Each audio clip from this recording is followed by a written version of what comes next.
ধীরে ধীরে আবারও পুরনো ছন্দে ফিরছেন মুস্তাফিজুর রহমান। মূলত বোলিং স্টান্সে পরিবর্তনের কারণে মুস্তাফিজকে ভয়ঙ্কর মনে হচ্ছে বলে মনে করেন বিশ্লেষকরা। তাদের মতে চ্যাম্পিয়ন্স ট্রফিতে বাংলাদেশের সাফল্যের প্রায় অনেকটাই নির্ভর করছে মুস্তাফিজের জ্বলে ওঠার উপর। দেবচৌধুরী রিপোর্ট।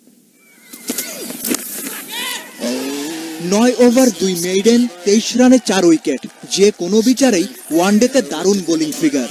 পরিসংখ্যান যাই বলুক, আসল কথা হচ্ছে পুরনো মুস্তাফিজের ফিরে আসার ঝলকানি।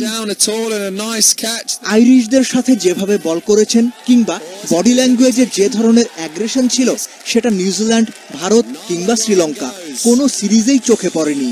এই মুস্তাফিজ যেন সেই কাটার মাস্টার যে একাই ভারতকে হারিয়েছিল, প্রথম বাংলাদেশি হিসেবে আইপিএলে ছড়ি ঘুরিয়েছিল। মুস্তাফিজের আপাত কামব্যাকটা এমনি এমনি হচ্ছে না, এর পেছনে আছে টেকনিক্যাল পরিবর্তন এবং মাঠে সেই পরিবর্তনটা ঠিক মতো কাজে লাগানো। যে জিনিসটা খুব দৃশ্যমান ছিল সেটা হচ্ছে যে ইনজুরির আগে ও যেভাবে বলটা করতো, যে অ্যাঙ্গেল থেকে বল রিলিজ করতো, আজকে দেখে মনে হয়েছে ঠিক সেই জায়গা থেকে সে বলটা রিলিজ করছে। মাঝখানে যেটা দেখেছি যে ইনজুরির পর যে নিউজিল্যান্ড সিরিজ দেখলাম, তারপর ইন্ডিয়াতে গেল, তারপর শ্রীলঙ্কা সিরিজে ও উইকেট থেকে অনেক দূর থেকে বল রিলিজ করেছিল এই সিরিজগুলোতে।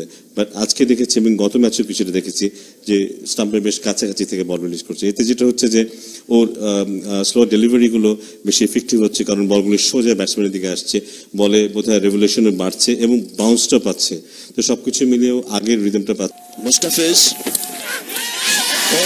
এই মুস্তাফিজকেই চাই টিম বাংলাদেশ, কেননা দ্য ফিজের রিদমে থাকা মানেই বাংলাদেশের ভালো করার সম্ভাবনা বেড়ে যাওয়া, তা সেটা ট্রাই নেশন সিরিজই হোক কিংবা চ্যাম্পিয়ন্স ট্রফি।